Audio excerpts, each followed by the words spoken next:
Imagine दुनिया भर में लाखों मशीन्स 24 घंटे बिना रुके कंपटीशन में लगी हुई है। ये मशीन्स ना वीडियो देख रही है, ना गेम्स खेल रही है, ना ईमेल्स भेज रही है। इनका सिर्फ एक ही काम है, बिटकॉइन कमाना। और सबसे इंटरेस्टिंग बात क्या है पता है? इन्हीं मशीन्स की वजह से बिटकॉइन नाम की पूरी फाइनेंशियल सिस्टम चल रही है। तो आज हम बिटकॉइन माइनिंग को शुरुआत से लेकर एडवांस लेवल तक समझेंगे। माइनिंग होती क्या है, बिटकॉइन कैसे बनता है, माइनर्स पैसे कैसे कमाते हैं, माइनिंग मशीन कितनी पावरफुल होती है और क्या आज भी घर से बिटकॉइन माइन करके पैसे कमाया जा सकता है। तो वीडियो के एंड तक बिटकॉइन माइनिंग को लेकर आपके सारे कंफ्यूजन्स क्लियर हो जाएंगे। और तो सबसे पहले एक बेसिक सवाल, बिटकॉइन माइनिंग एक्चुअल में है क्या? नाम सुन के लगता है जैसे जमीन से सोना निकाला जा रहा हो, लेकिन बिटकॉइन माइनिंग में कोई खुदाई नहीं होती। यहाँ माइनर्स पावरफुल कंप्यूटर्स का यूज करके बिटकॉइन नेटवर्क के ट्रांजैक्शंस वेरीफाई करते हैं। जब भी कोई बिटकॉइन किसी को भेजता है, उस ट्रांजैक्शन को वेरीफाई करना जरूरी होता है और ये काम माइनर्स करते हैं और रिवॉर्ड के बदले उन्हें बिटकॉइन मिलता है। सिंपल लैंग्वेज में समझो, अगर बिटकॉइन एक डिजिटल कंट्री है तो माइनर्स उस कंट्री के सिक्योरिटी गार्ड्स भी है, अकाउंटेंट्स भी है और रिकॉर्ड कीपर्स भी। उनके बिना बिटकॉइन नेटवर्क चल ही नहीं सकता। और अब सोचो कि बिटकॉइन को माइनर्स की जरूरत ही क्यों पड़ती है ना? तो अब बताओ, ट्रेडिशनल बैंकिंग सिस्टम में ट्रांजैक्शन वेरीफाई कौन करता है? Banks, right? आप पैसे भेजते हो, बैंक वेरीफाई करता है, रिकॉर्ड मेंटेन करता है और इंश्योर करता है कि सेम पैसे दो बार स्पेंड ना हो। लेकिन बिटकॉइन में कोई बैंक नहीं है, कोई सीईओ नहीं है, कोई हेडक्वार्टर्स नहीं, कोई गवर्नमेंट्स नहीं। तो फिर ट्रांजैक्शन वेरीफाई कौन करेगा? यही माइनर्स एंटर करते हैं। माइनिंग बिटकॉइन नेटवर्क के लिए 3 इंपॉर्टेंट काम करती है। पहला, ट्रांजैक्शन वेरीफाई करना, दूसरा नेटवर्क को सिक्योर रखना और तीसरा नए बिटकॉइन क्रिएट करना। अब देखते हैं एक्चुअल में प्रोसेस कैसे काम करता है। मान लो राहुल ने अमित को 0.5 बिटकॉइन भेजा। ये ट्रांजैक्शन नेटवर्क पर ब्रॉडकास्ट होता है। अब ये ट्रांजैक्शन एक वेटिंग एरिया में चला जाता है जिसे मेम पूल कहा जाता है। यहाँ हजारों ट्रांजैक्शंस वेट कर रहे होते हैं। माइनर्स इन ट्रांजैक्शंस को कलेक्ट करता है और उन्हें एक ब्लॉक में अरेंज कर देता है। अब शुरू होता है कॉम्पिटिशन। दुनिया भर के माइनर्स एक मैथमेटिकल पजल सॉल्व करने की रेस में लग जाते हैं। जो माइनर सबसे पहले सोल्यूशन फाइंड कर लेता है, उसका ब्लॉक ब्लॉकचेन में ऐड हो जाता है और उसे रिवॉर्ड मिलता है। ये प्रोसेस लगभग हर 10 मिनट में रिपीट होता रहता है। अब सवाल है, ये पजल होता क्या है? तो देखो, इसके लिए ना हमें हैश समझना होगा। आप ना हैश को एक डिजिटल फिंगरप्रिंट समझ सकते हो। बिटकॉइन SHA-256 नाम के हैशिंग एल्गोरिदम का यूज़ करता है। अगर मैं एक सिंपल वर्ड लिखूँ हेलो, तो कंप्यूटर उसे एक लॉन्ग रैंडम लुकिंग कोड में कन्वर्ट कर देगा। ये हैश कहलाता है। इंटरेस्टिंग बात तो ये है कि इनपुट में सिर्फ एक लेटर चेंज कर दो तो पूरा आउटपुट कम्प्लीटली चेंज हो जाएगा और इसी प्रॉपर्टी की वजह से बिटकॉइन इतना सिक्योर है। अब आते हैं प्रूफ ऑफ वर्क पर।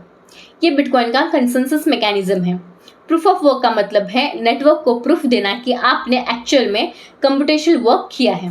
माइनर्स को रिपीटेडली हैशेस कैलकुलेट करने पड़ते हैं, कभी ट्रिलियंस, कभी क्वाड्रिलियंस और कभी कभी उससे ज़्यादा अटेम्प्ट्स भी। तो जब करेक्ट हैश मिल जाता है तब ब्लॉकचेन वैलिडेट होता है। इसी वजह से बिटकॉइन को अटैक करना बहुत डिफिकल्ट हो जाता है, क्योंकि अटैकर्स को पूरे नेटवर्क जितनी कंप्यूटिंग पावर चाहिए होगी।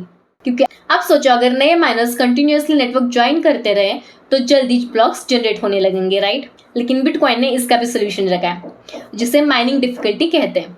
लगभग हर 2 हफ्तों में बिटकॉइन ऑटोमेटिकली डिफिकल्टी एडजस्ट करता है। गोल सिंपल है, चाहे कितने भी माइनर्स नेटवर्क ज्वाइन करें, एवरेज ब्लॉक टाइम लगभग 10 मिनट ही रहना चाहिए। अब बात करते हैं माइनिंग हार्डवेयर की।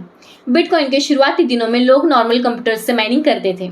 एक ऑर्डिनरी CPU भी बिटकॉइन माइन कर सकता था। फिर GPUs आए और उन्होंने CPUs को पीछे छोड़ दिया। लेकिन आज के टाइम पर बिटकॉइन माइनिंग की दुनिया कम्प्लीटली चेंज हो चुकी है। अब मार्केट में ASIC माइनर्स डोमिनेट करते हैं। ASIC का मतलब है एप्लीकेशन स्पेसिफिक इंटीग्रेटेड सर्किट। ये मशीन सिर्फ और सिर्फ बिटकॉइन माइनिंग के लिए बनाई जाती है और कुछ भी नहीं। ना गेमिंग, ना वीडियो एडिटिंग, ना ब्राउजिंग, सिर्फ और सिर्फ mining. Modern ASIC machines her second trillions of calculations perform करती हैं। ये इतनी पावरफुल होती है कि एक नॉर्मल कंप्यूटर इनके सामने ऑलमोस्ट टॉय जैसा लगता है। ये एक important term, hash rate. Hash rate mining power को मेजर करता है। जितना ज़्यादा हैश रेट उतनी ही ज़्यादा माइनिंग पावर और उतनी ही ज़्यादा प्रोबेबिलिटी कि माइनर्स नेक्स्ट ब्लॉक रिवॉर्ड जीत सके। आज बिटकॉइन नेटवर्क का टोटल हैश रेट इतना मैसिव है कि उसे x हैशेस पर सेकेंड में मेजर किया जाता है। ये नंबर्स इतने बड़े होते हैं कि उन्हें इमेजिन करना भी मुश्किल है। तो अब सवाल आता है कि अगर कंपटीशन इतना बड़ा है तो क्या एक माइनर अकेला ब्लॉक रिवॉर्ड जीत सकता है? टेक्निकली हाँ, प्रैक्टिकली बहुत डिफिकल्ट। इसलिए ज़्यादातर माइनर्स माइनिंग पूल ज्वाइन करते हैं।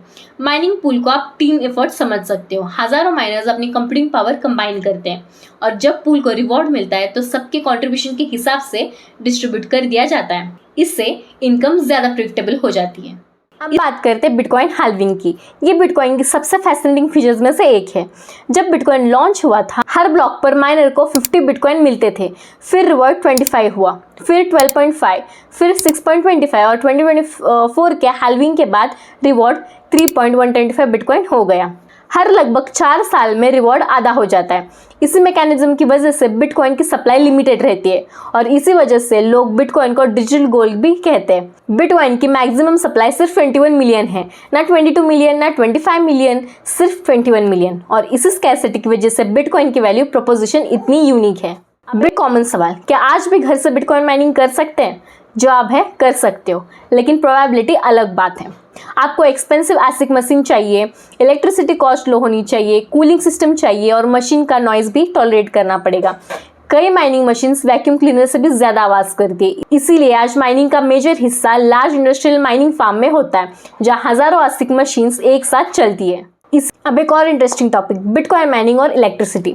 अक्सर लोग कहते हैं कि बिटकॉइन बहुत इलेक्ट्रिसिटी कंज्यूम करता है और ये बात सच भी है।